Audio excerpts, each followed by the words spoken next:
The moment the red and blue lights came on behind me, I knew this wasn't going to be a normal stop. Not because I'd done anything wrong, but because I've lived long enough to recognize that feeling in my chest, the one that says, yeah, this is about to go sideways. I was sitting in my car, engine running low, laptop open on my lap, eyes moving between live camera feeds like I'd done 1,000 nights before, when the reflection hit my rearview mirror and everything changed in about half a second. I slowed my breathing, put both hands on the wheel, and told myself the same thing I always do in moments like that. Stay calm, stay clear, don't give anyone a reason. You know what I mean? The officer walked up fast, flashlight straight into my face like he was trying to see through me instead of at me. No hello, no explanation, just hands where I can see them. I did exactly that. I said calmly, "Sir, I'm with the FBI. I'm on duty. My credentials are in my jacket." I didn't raise my voice, didn't get sharp, just stated a fact. And I'll never forget the way he laughed. Not loud, not cartoonish, just that little breathy chuckle people make when they've already decided you're lying. Yeah, sure you are. Step out of the car. Right there, that was the moment. That was when I realized he wasn't listening anymore, if he ever was. I tried again, still calm, still professional.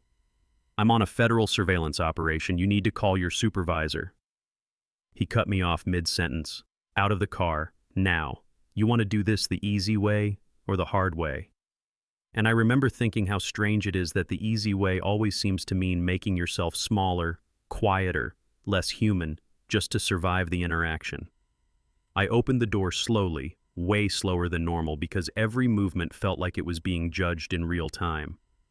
As I stood up, he grabbed my arm, hard, twisted me around, pushed me toward the trunk.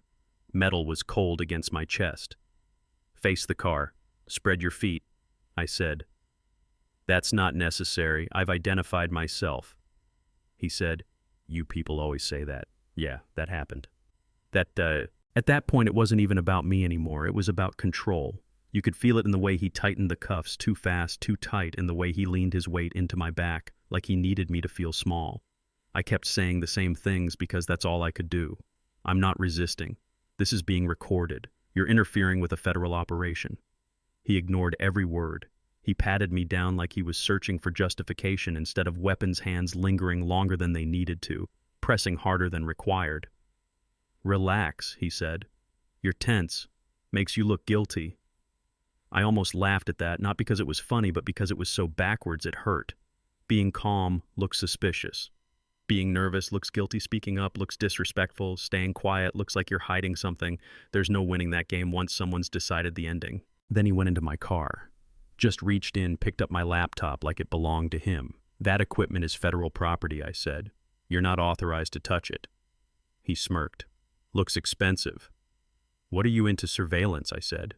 "Yes. That's exactly what I'm into. You can verify it with one phone call." He didn't.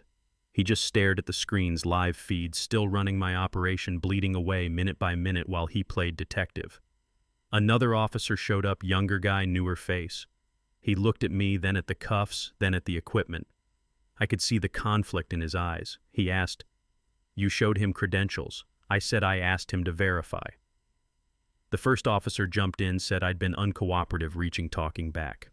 That wasn't true, and we all knew it, but truth gets slippery when power decides it doesn't matter. Time slowed down in a way that's hard to explain unless you've been there. My wrists burned, my shoulders ached, but the worst part was the familiar weight of it all. The sense that this scene had played out before, maybe not with me, but with someone who looks like me, and that most of the time it ends quietly with no cameras, no consequences, just another story people tell themselves didn't really happen. I asked again for a supervisor. I asked again for verification.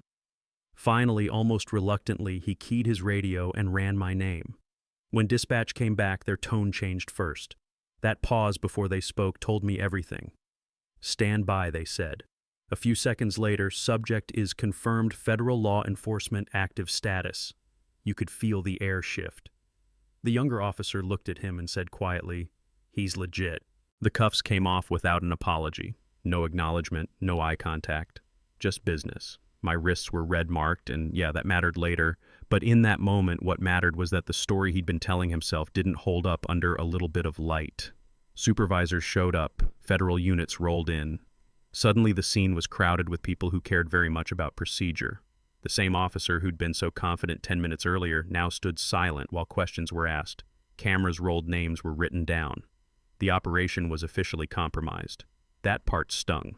Not because of ego, but because work like that is careful, precise, and it had been blown apart for nothing.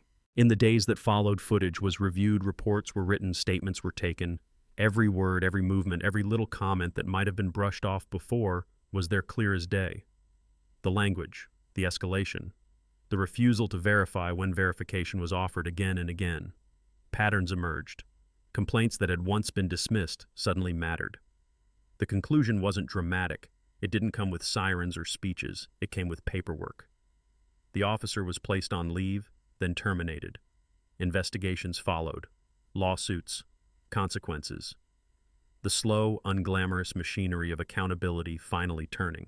I went back to work. Same job, same role, same responsibilities. But something about it all stuck with me, and not in the way people might expect. I didn't feel victorious. I felt tired. Tired of knowing how close this came to ending differently. Tired of wondering how many times it does end differently, quietly, without anyone ever hearing about it. This story only exists because there were cameras, because there was verification, because someone finally said no, stop. And that's the part that keeps me up at night. Not what happened to me, but what happens when those things aren't there. So yeah, that's what happened when a racist officer decided I didn't belong where I was doing the job I was trained to do. It didn't end the way he thought it would. But the bigger question is, how many times does it end exactly the way someone like him expects? What do you think? Was this just a